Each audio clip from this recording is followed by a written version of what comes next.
अब आपके लिए फिजिक्स का दूसरा टॉपिक, विद्युत द्विध्रुव के कारण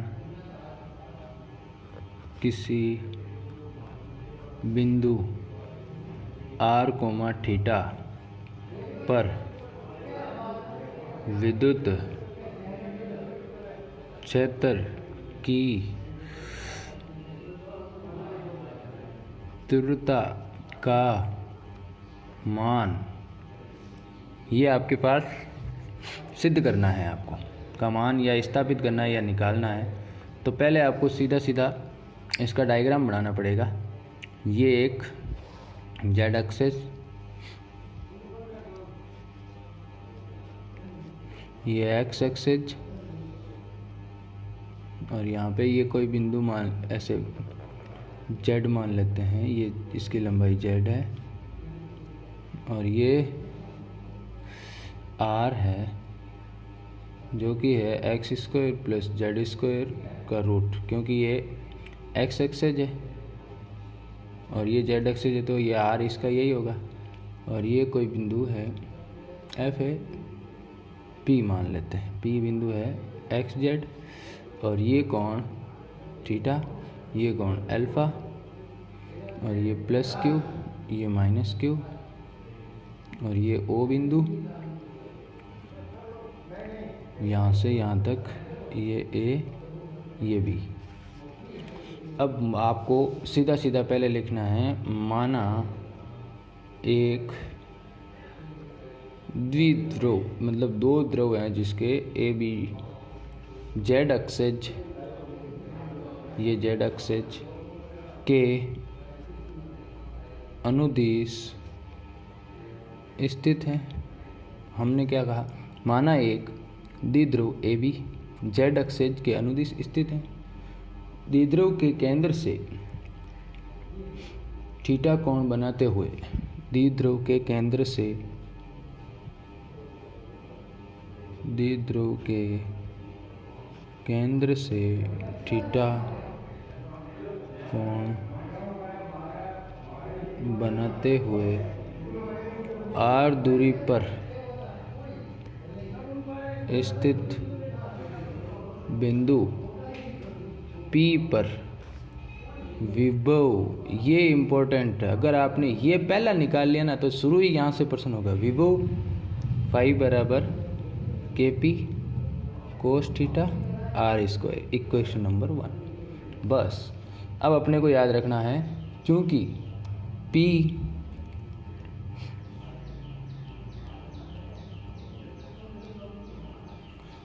P बिंदु एक्स वाई तल में स्थित है। ये देख लीजिए, ये P बिंदु एक्स वाई तल में स्थित है, एक्स वाई तल में स्थित है। अतः P बिंदु P के निर्देशांक P ऑफ एक्स जेड, तो R का मान क्या हो जाएगा, एक्स स्क्वायर प्लस वाई, नहीं जेड स्क्वायर 1/2, क्योंकि रूट लगाओ चाहे 1/2 लिखो, ये हो जाएगा। और ये मान आपको बीएससी मैथमेटिक्स वाले स्टूडेंट्स के लिए तो इजी है, क्योंकि ये सिंपल ही यहाँ पे ये लिखा हुआ, तो आर का मान यही होगा। जैसे मान लो यहाँ पे 3 है, यहाँ पे 4 है, तो यहाँ पे 5 आएगा, ये बात। चलो अब P बिंदु पर विभव,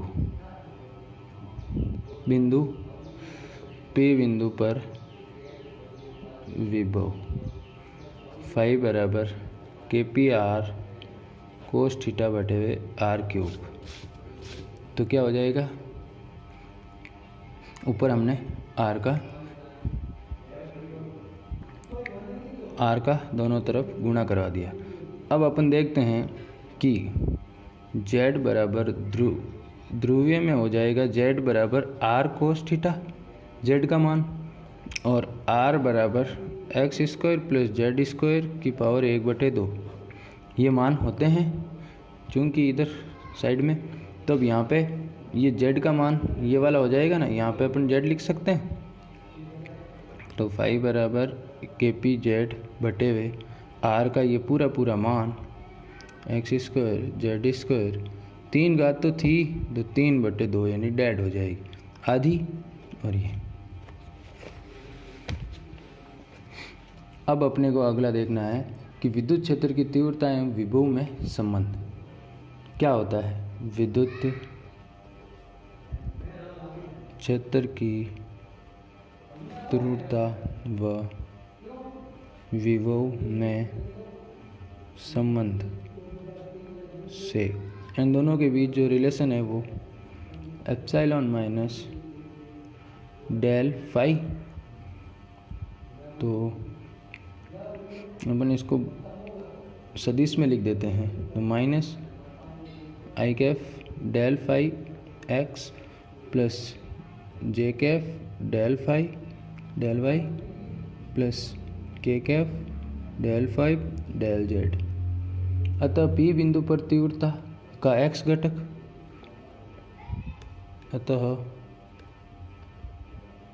बिंदु पी पर तीव्रता का एक्स घटक यानी कि एप्सिलॉन एक्स बराबर माइनस डेल फाई बटे डेल एक्स। तो अब यहाँ पे अपने को डेल फाई का मान, ये समीकरण 2 समीकरण 3, तो समीकरण 2 से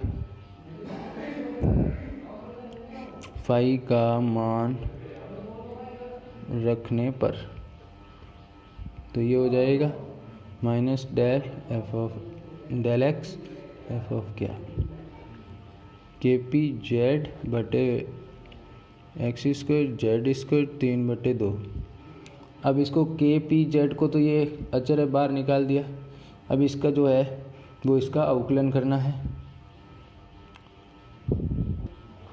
सिंपली माइनस के पी जेड माइनस 3 की पावर 2 घात तो हमेशा आगे आती है नीचे के ऊपर, और x square plus z square, और जो इसकी घात है उसमें से एक घात कम हो जाती है यानी कि ऊपर जाएगी तो माइनस 5/3, और इसके बाद हो जाएगा माइनस 2x, क्योंकि x का कर रहे हैं तो लास्ट का एक्स स्क्वायर का हो जाएगा 2x।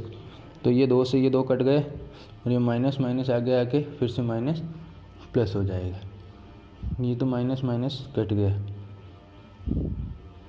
और अब बचेगा क्या, सिंपली 3 के पी जेड बच गया, और ये x बच गया x square plus z square, इसकी पावर माइनस 5/2, यही बचा ना, देख लीजिए आप यहाँ पे। हाँ, अब वापस लिख देता हूँ मैं इसको इधर, एप्सिलॉन x बराबर 3 के पी जेड एक्स बटे, माइनस की थी ना वो घात जो नीचे आ जाएगी तो बटे में प्लस की हो जाएगी 5/2। अब अपने को इसमें ध्यान रखना है z बराबर होता है r कोस थीटा, तो x बराबर होगा r साइन थीटा, और r बराबर होएगा x square plus z square की पावर 1/2। ये तीनों मान इधर उधर सेट करने पर इन पर एप्सिलॉन x 3 के पी बराबर है, और माइनस नहीं है, 3 के पी जेड की जगह R cos theta into R sine theta, नीचे ये कितना हो जाएगा आर की पावर 5, इससे ये कट जाएगा, आर की पावर 2 कट जाएगी, तो क्या आ जाएगा 3 K P cos theta sine theta R की पावर 3, समीकरण नंबर 4। ये तो हमारे पास आया है एप्सिलॉन एक्स। अब निकालना बिंदु पी पर तीव्रता घटक जेड, बिंदु पी पर तीव्रता का घटक यानी कि जेड की तरफ से निकालना है, तो epsilon Z minus del phi del Z, simply वही समीकरण 2 से कितना है, समीकरण देख लेते हैं। समीकरण 2 से फाई का मान रखने पर और जेड के सापेक्ष अवकलन करने पर माइनस डेल डेल जेड के पी के Z x square Z square की पावर 1/2, तो सीधा सीधा माइनस के पी डेल जेड, तो जेड आ जाएगा एक्स स्क्वायर जेड स्क्वायर की पावर माइनस 3/2। अब इसका जेड के सापेक्ष अवकलन करना है, तो पहले ये तो बाहर आ गया। अब आपको सीधा सीधा इसका अवकलन कर देना है। जैसे ही आप अवकलन करोगे, मैं सीधा बता देता हूँ, आप कर लेना। X square minus 2z square बटे x square plus z square की पावर 5/2 सीधा आ जाएगा। वही मान z बराबर r कोस थीटा, x बराबर r साइन थीटा। तो इन दोनों का मान यहाँ पे रखने पर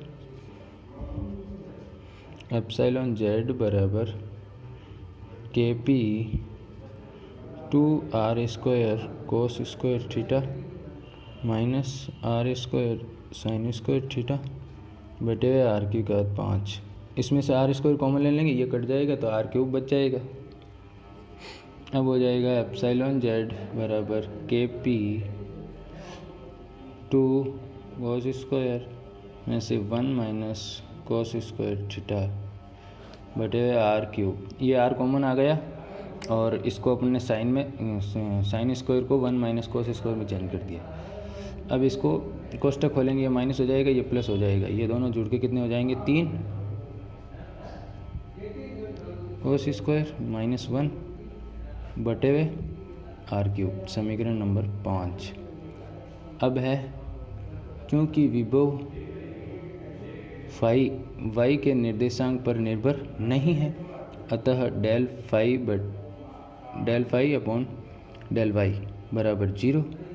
अब कुल अपने को अब निकालना है कुल, अतः बिंदु P पर कुल विद्युत क्षेत्र की तीव्रता E बराबर I Kaif epsilon x J Kaif epsilon y K Kaif epsilon z। तो इसका मान पहले तो आ जाएगा 0 है ये तो y तो इसको 0 ही कर दिया हमने, एप्सिलॉन y बराबर 0 चूँकि ये तो इसको हटा ही देते हैं। सीधा सीधा रूट लगा के एप्सिलॉन x का स्क्वायर प्लस एप्सिलॉन z का स्क्वायर, तो e मापांक बाहर ले लेते सीधा KP x r की घात 3 इसका रूट में 9 sign square theta cos square theta plus 9 कोस की पावर 4 में से 6 कोस स्क्वायर थीटा प्लस 1। इसको सॉल्व करेंगे, सीधा सीधा मान आ जाएगा ई मापांक बराबर KP r की power 3 root 3 cos square theta plus 1। थोड़ी थ्योरम लंबी हो गई है, फिर भी इम्पोर्टेंट है, आप देखते जाइएगा इसको। अब ये हो गया इसका मान, अर्थात द्विध्रुव के कारण किसी बिंदु पर विद्युत क्षेत्र की तीव्रता दूरी के घन के यत्कर्मानुपाती होती है। क्या? दूरी के घन के। ये यदि विद्युत क्षेत्र की तीव्रता x अक्ष से अल्फा कोण बनाती है, तो यदि अल्फा कोण बनाती है तो tan अल्फा बराबर एप्सिलॉन z बटे एप्सिलॉन x। तो इसका मान वापस वो और वो इन दोनों को डिवाइडेशन करेंगे तो tan अल्फा आ जाएगा। tan alpha 3 cos square minus 1 3 sign square theta cos square theta, ये tan का मान आ जाएगा। जैसे ही आप समीकरण का उनका मान उठा के यहाँ पे रखोगे, भाग दोगे, सॉल्व करोगे, ये बचेगा। अब इसमें केस फर्स्ट केस सेकंड क्या क्या कहता है वो भी बता देता हूँ साथ के साथ, क्योंकि केस फर्स्ट है। फर्स्ट केस में क्या आएगा, द्विध्रुव के कारण द्विध्रुव के अक्ष पर थीटा बराबर 0 हो जब, तो कोस थीटा 1 और साइन थीटा 0 0 होता है, साइन 0 कोस थीटा 1 होता है। तो एप्सिलॉन x बराबर 0, एप्सिलॉन z बराबर KP r की पावर 3 में से a गया, तो एप्सिलॉन z का मान आ जाएगा -2 नहीं सॉरी प्लस 2 आएगा क्योंकि 1 जाएगा तो, और r की पावर 3।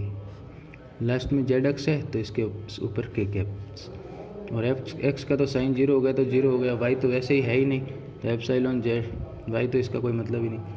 तो ये हो जाएगा उसका मान, जब थीटा 0 हो तब एप्सिलॉन z आएगा। और जब केस सेकंड की निरक्ष पर यानी कि थीटा का मान 90, तो कोस 90 होता है 0 और साइन 90 होता है 1। तो अब यहाँ पे इसलिए एप्सिलॉन ये तो 0, तो अब वापस वही एप्सिलॉन z माइनस के पी बटे हुए r की पावर 3, इसीलिए एप्सिलॉन z सदिश माइनस के पी बटे हुए r क्यूब के कैफ, ये दोनों के इसमें सिर्फ केस फर्स्ट में 0 है, जब 2 आएगा ज़्यादा इतना कुछ फ़र्क नहीं है, माइनस है और ये प्लस, ये दोनों केस फर्स्ट, और ये तो आसान है, सीधा थीटा बराबर रखना है। धन्यवाद दोस्तों, आप फिजिक्स का ये टॉपिक था हमारे, और आप कहोगे तो मैं फिजिक्स और मैथ दोनों करवाऊँगा। ये बीएससी फाइनल यानी कि 3rd ईयर का टॉपिक है, और इसको वीडियोस को ज़्यादा से ज़्यादा शेयर करो दोस्तों बीएससी वाले स्टूडेंट्स के बीच, और उनको भी फ़ायदा मिल सके। मैं पूरी की पूरी करवाऊँगा फिजिक्स और मैथ्स, पूरी कोशिश करूँगा और आपको समझाने की, और ज़्यादा से ज़्यादा एग्ज़ाम होने से पहले मैं आपका सिलेबस कवर करवा दूँगा। धन्यवाद दोस्तों, मिलते हैं एक नए वीडियो के बाद।